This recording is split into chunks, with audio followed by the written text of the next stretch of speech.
On parle beaucoup de spiritualité de nos jours, là. On en trouve partout. On parle de conscience, on parle de guérison, de développement personnel, de posture de yoga, de jeûne intermittent. Mais on oublie l'essentiel, en fait, la base de tout chemin réel, profond, vivant, puis la fondation même de la spiritualité, c'est-à-dire le fait de s'incarner, d'habiter son corps, pas uniquement pour l'étirer ou pour le muscler ou pour le jeûner, mais se rencontrer là où on est réellement, puis apprendre à lâcher les armes puis les protections, parce que Dieu sait combien qu'on en a bâti. Et aujourd'hui, j'ai envie de vous parler de la pratique de yoga somatique thérapeutique que j'enseigne, qui est absolument un joyau, puis c'est une pratique qui est pas un exercice de plus à faire ou qui nous demande plus d'avantages, mais c'est un espace plutôt à habiter, à retrouver, puis c'est une reconnexion vraiment profonde à soi, à son corps et à la vie. J'enseigne donc une pratique de yoga somatique profonde. Sincèrement, j'ai jamais rencontré une pratique qui accotait celle-ci, là, puis pourtant j'en ai essayé des pratiques différentes et que j'ai eu la chance de recevoir comme une transmission vivante, comme une responsabilité, une transmission qui est devenue en fait mon sanctuaire, ma nourriture quotidienne, ma reconnexion, ma nécessité. C'est aussi essentiel que de manger, que de boire, que de se brosser les dents. C'est encore plus même. Et c'est la même chose pour chaque femme qui y goûte. C'est ça qui est tellement beau à différents niveaux, bien entendu. Il y en a qui sont touchés plus profondément, puis il y en a d'autres que ça devient en fait leur pratique, leur moment, leur propre relation à leur corps puis à la vie, qui ne fait que s'approfondir dans le temps, selon le niveau d'engagement de la personne. Et ça, peu importe l'âge de la personne, la constitution, l'origine, la religion même, peu importe si on est même du type yoga ou pas, en fait la majorité souvent ne l'est pas, ne sont pas nécessairement, parce que c'est pas une culture externe.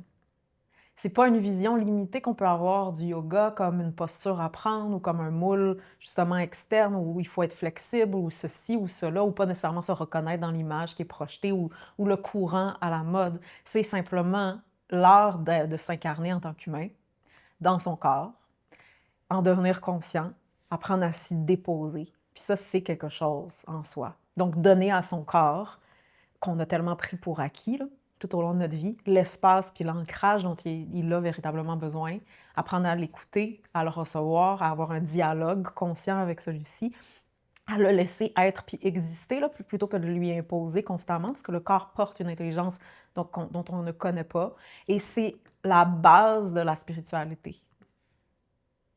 Il n'y a pas de spiritualité sans ceci, sinon ça va rester que mental. Ça paraît simpliste, à un niveau ça l'est, puis à un autre niveau, pas du tout. C'est aussi profond que tu le souhaites.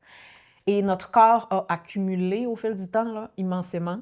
Il porte immensément, il porte tellement de tensions, des émotions qui sont retenues, des traumas, des résistances. Il a profondément donc besoin de cet espace-là pour relâcher ce qu'il a emmagasiné avec le temps.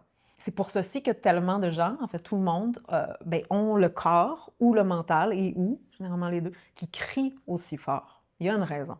Et la beauté de cette pratique-ci, c'est que, comme mentionné, mais c'est pas un moule externe qu'on a besoin de performer, dans laquelle il faut comme essayer de rentrer puis se conformer. C'est pas une série de postures non plus à réussir. Ah, je suis nulle, j'y arrive pas. C'est plutôt une posture interne à rencontrer, à découvrir puis à laisser immerger.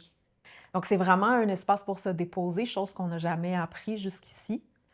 Et incluant même si on fait du yoga depuis longtemps. Moi, c'était mon cas. Je faisais du yoga depuis longtemps, puis je savais aucunement c'était quoi me déposer réellement. Et puis moi, je me rappelle la première fois que j'y ai goûté là, réellement. C'est quelque chose. J'ai comme, mon Dieu, j'ai un corps. Et de ressentir ce corps-là pour la première fois de notre vie, de sentir sa pulsation, le fait qu'il est vivant, littéralement, puis apprendre à se rencontrer sans se juger, sans imposer, sans vouloir que ça soit une expérience spécifique, mais vraiment le recevoir pour ce qu'il est. Et de là, les découvertes, ils font juste dépasser là, ce que notre imagination peut même concevoir.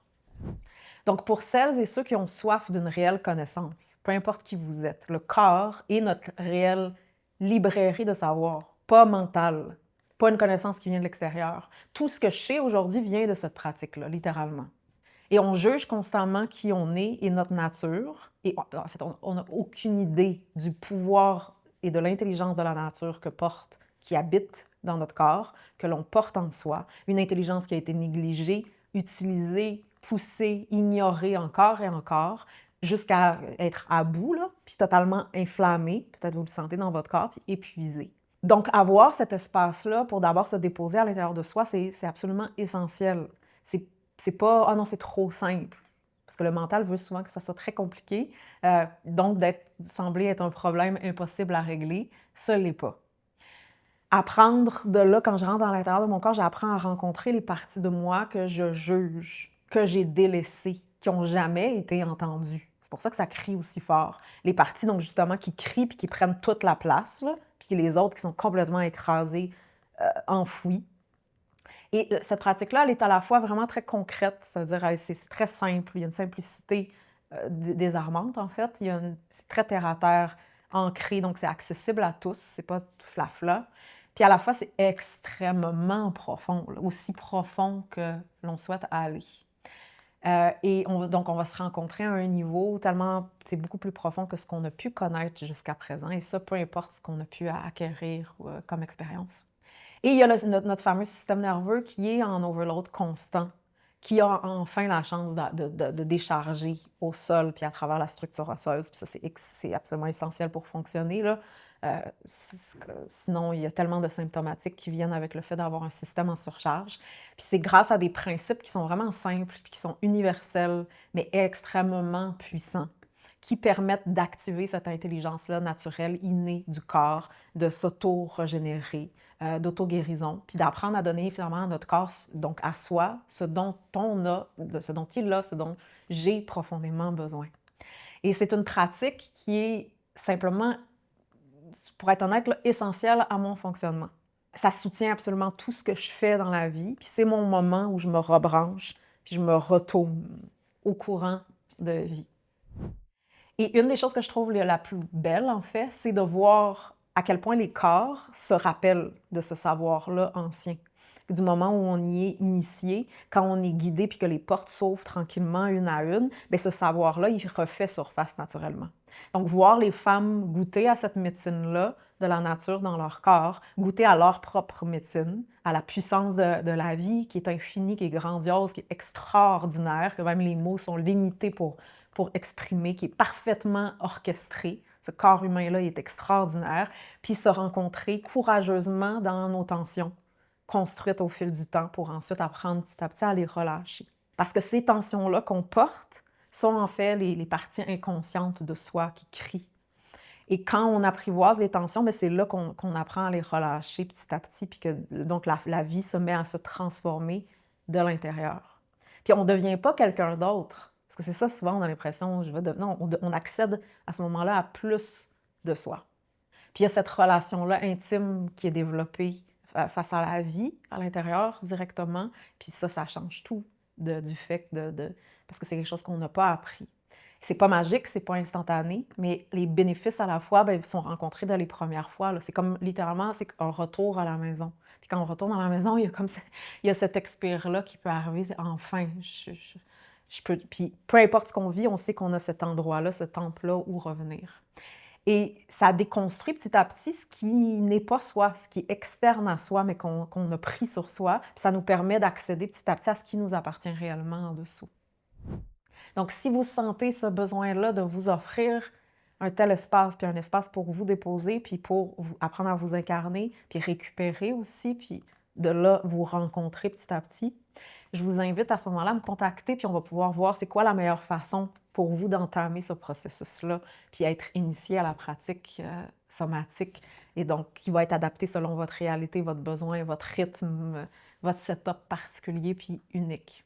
Donc, qui que vous soyez en société, là, peu importe cette pratique-là, que vous soyez un chef d'entreprise ou une femme à la maison qui élève ses enfants, peu importe qui tu es, cette pratique-là, elle nous ramène à soi. C'est ça la beauté, elle est au-delà de tout dogme, moule, étiquette. C'est au-delà de ça. Puis là, petit à petit, au-delà du masque ou du rôle qu'on peut jouer, puis de là, bien, nourrir ce qu'on a finalement le plus à cœur. Parce que peu importe ce que vous aimez, bien, à ce moment-là, ça permet d'être plus présent, présente dans ce que vous avez à cœur. Et la plus grande transformation commence simplement par le fait de revenir dans son corps et d'apprendre à s'y sentir enfin chez soi.